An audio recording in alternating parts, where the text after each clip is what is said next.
Баршаңызға сәлем.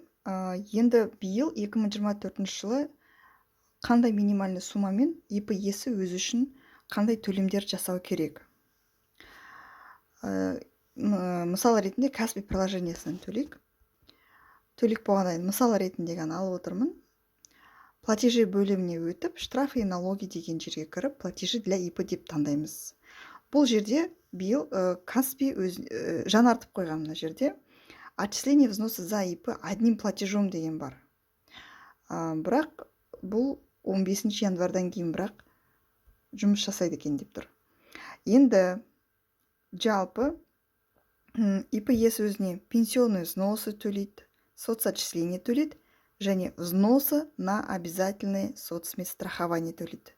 Көрдіңіздер ме? Для ИП деп астына белгілеп қойған. Одан кейін 2024 жылдан бастап обязательный пенсионный взносы работодателя деген бар. Оны да төлейтін болды. Одан кейін жаңағы налоги для ИП бар, иә, бізде ИП-ні ай сайын төлеуге болады. Соцналогты кейін төленеді ол. Енді ИП иесі пенсионный взносыны қалай төлейді, иә, жаңа пенсионный взносы деген жерге кіріп, мына жерде автоматын таңдалып тұр, міне обязательный пенсионный взносы КНП 0,10 деп тұр.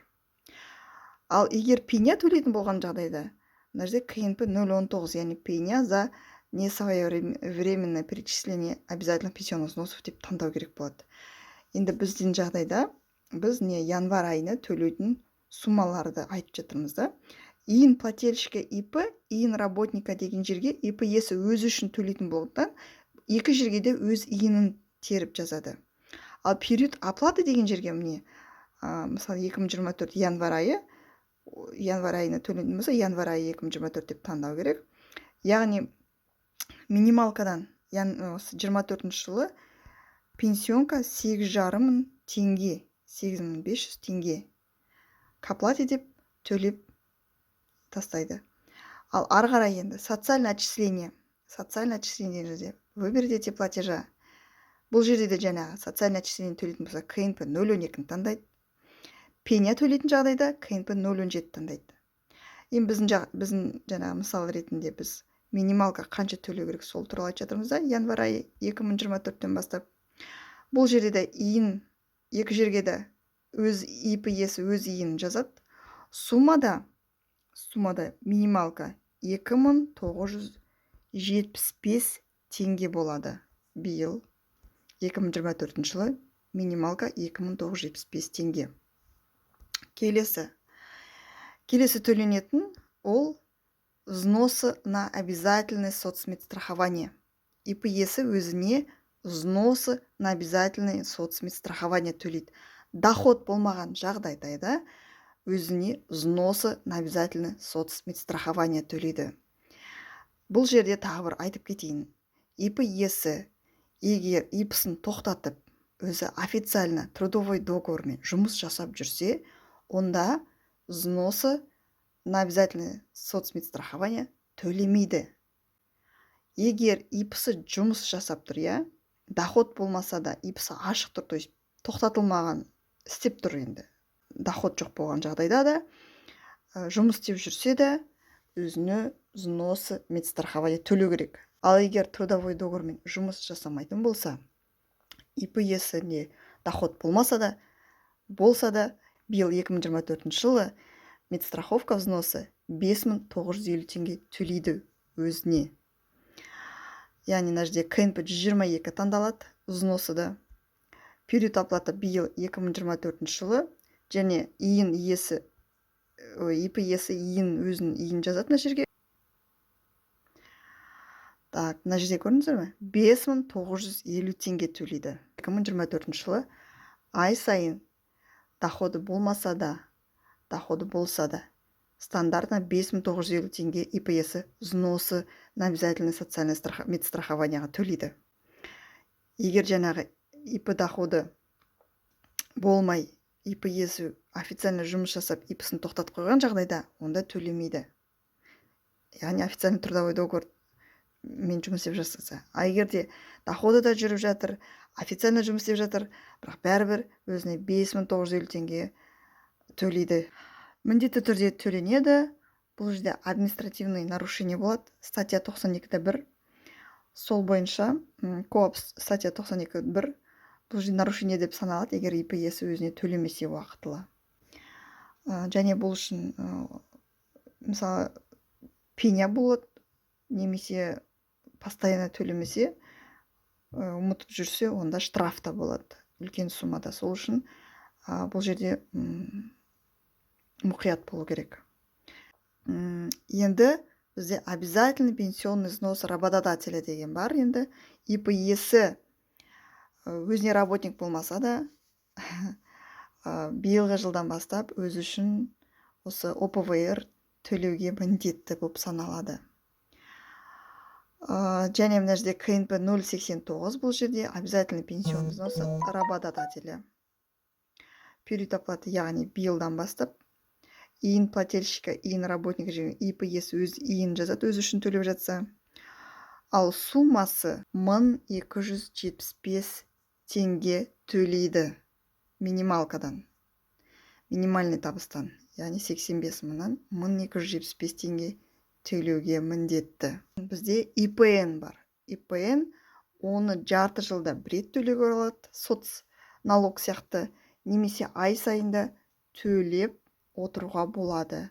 ИПНді бізде төлеу үшін ИП иесінің ИП-сы қай жерде ашылған, ИП адресі қай жерде ашылған, сол адрес таңдаймыз. Бұл жерде мұқият болу керек. Мысалға, Алматы қаласы болсын, тип платежа бізде болады. ИП иесі өз үшін ИПН төлейтін болса, КБК 101-202 ИПН с доходов необлагаемых у источника выплат деп таңдаймыз. УГД, мысалға, Әуезовский район Алматы, название организации, мысалы, ИП Жанар болсын. ИП-ның аты Жанар болсын.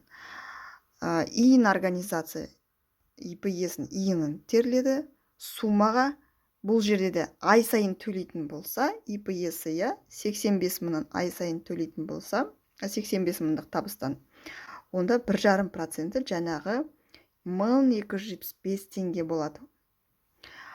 Бұл доходтан есептелінеді, ай сайынғы, егерде ай сайын төлейтін болса.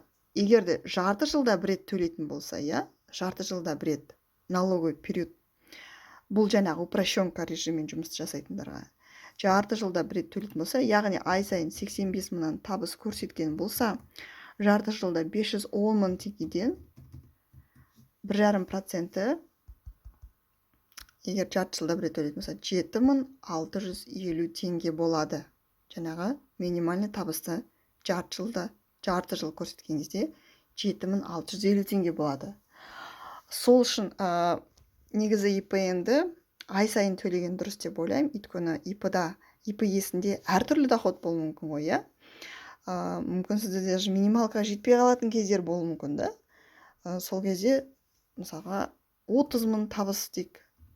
30 мың табыстың 1,5% 450 теңге мысалға, лучше ай сайын төлеп отырған дұрыс секілді. Енді бірақ оны ИП иесі өзі шешеді. Бұл жерде түсінікті деп ойлаймын.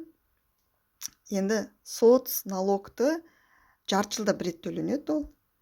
Налоговый период кезінде оны таңдаған кезде КБК 103-101 деп таңдаймыз.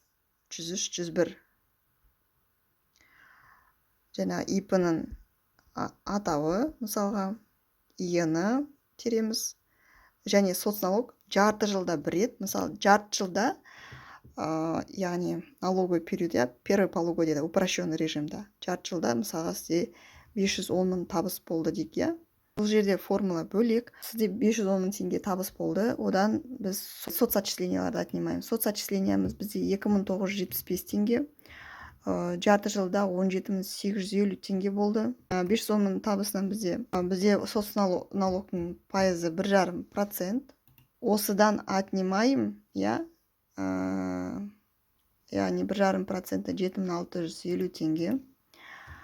2975-ті 6-ға өтсем 17850 теңге. Бұл дегеніміз соцотчисленияның төлемі жарты жылда соцналогтан асып кеткен жағдайда соцналог төленбейді, яғни бұл жерде 0 теңге болады. бұл жерде табысқа байланысты. Сол үшін бұл жерде мұқият болу керек. Желательно бухгалтермен ақылдасып, бухгалтерға есептетіп, немесе бухгалтер сізге отчет тапсырып беріп, сосын бірақ төлеген дұрыс соцналогты. Осымен болды. Назарларыңызға рахмет. Түсінікті болды деп ойлаймын.